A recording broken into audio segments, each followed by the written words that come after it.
മഴയെത്തും മുൻപേ നാടും നഗരവും ശുചീകരിക്കുന്നതിനായി ജനകീയ ശുചീകരണ യജ്ഞവുമായി കാഞ്ഞങ്ങാട് നഗരസഭ.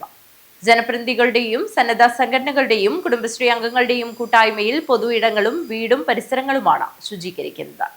മഴയെത്തും മുൻപേ നാടും നഗരവും ശുചീകരിക്കുന്നതിനായി ജനകീയ ശുചീകരണ യജ്ഞവുമായി കാഞ്ഞങ്ങാട് നഗരസഭ. ജനപ്രതിനിധികളുടെയും സന്നദ്ധ സംഘടനകളുടെയും കുടുംബശ്രീ അംഗങ്ങളുടെയും കൂട്ടായ്മയിൽ പൊതു ഇടങ്ങളും വീടും പരിസരവുമാണ് ശുചീകരിക്കുന്നത്. മഴക്കാലത്തുണ്ടാകുന്ന സാംക്രമിക രോഗങ്ങളും പകർച്ചവ്യാധികളും തടയുന്നതിനും കൊതുക് ഉൾപ്പെടെയുള്ള രോഗവാഹികളുടെ ഉൽപാദനം ഇല്ലാതാക്കുന്നതിനുമാണ് മഴക്കാല പൂർവ്വ ശുചീകരണം നടത്തുന്നത്. അതിയാമ്പൂരിൽ നടന്ന ശുചീകരണ പ്രവൃത്തിയിൽ ജനപ്രതിനിധികൾ, പൊതുപ്രവർത്തകർ, കുടുംബശ്രീ അംഗങ്ങൾ, ഹരിതകർമ്മ സേന, ക്ലബ് പ്രവർത്തകർ, സന്നദ്ധ സംഘടനാ പ്രതിനിധികൾ തുടങ്ങി നിരവധി ആളുകൾ പങ്കെടുത്തു.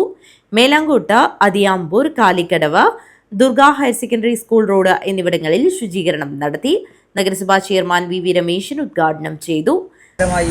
ഒരാഴ്ചക്കാലം ആചരിക്കുകയും മഴയെത്തും മുമ്പേ മഴക്കാലത്ത് വരുന്ന രോഗങ്ങളെ പ്രതിരോധിക്കാൻ നമ്മുടെ പൊതു ഇടങ്ങളും വീടും പരിസരവുമെല്ലാം വളരെ നല്ല നിലയിൽ വൃത്തിയാക്കി ഒരു ശുചിത്വ നഗരമാക്കി കാഞ്ഞങ്ങാട് നഗരസഭയെ മാറ്റുക എന്ന ലക്ഷ്യം വെച്ചുകൊണ്ടുള്ള പ്രവർത്തനങ്ങൾ ആരംഭിച്ചിരിക്കുകയാണ്.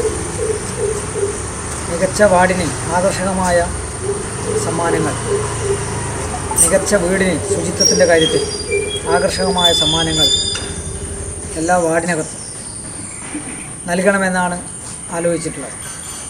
ഇതിൻ്റെ ഭാഗമായി കാഞ്ഞങ്ങാട് നഗരസഭക്കകത്തെ എല്ലാ സന്നദ്ധ സംഘടനകളെയും അതുപോലെ തന്നെ കുടുംബശ്രീയും ക്ലബ്ബുകളും ഒക്കെ ചേർന്നുകൊണ്ട് മാസ് ക്ലീനിങ് ആണ് എല്ലാ വാർഡിനകത്തും ഇപ്പോൾ നടന്നുകൊണ്ടിരിക്കുന്നത്.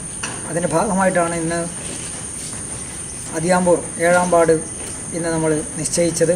വാർഡ് കൗൺസിലർ AK ആൽബർട്ട് അധ്യക്ഷത വഹിച്ചു. ലൈബ്രറി കൗൺസിൽ മുൻ സംസ്ഥാന സെക്രട്ടറി P അപ്പുകുട്ടൻ, നഗരസഭാ CDS ചെയർപേഴ്സൺ M പുഷ്പലത, പൊതുപ്രവർത്തകരായ AK Raseeq, KV Prajeesh, P Arjunraj, K Savithakumari, PV Shalu, K Anilkumar, K Indira, A Preeja എന്നിവർ സംബന്ധിച്ചു.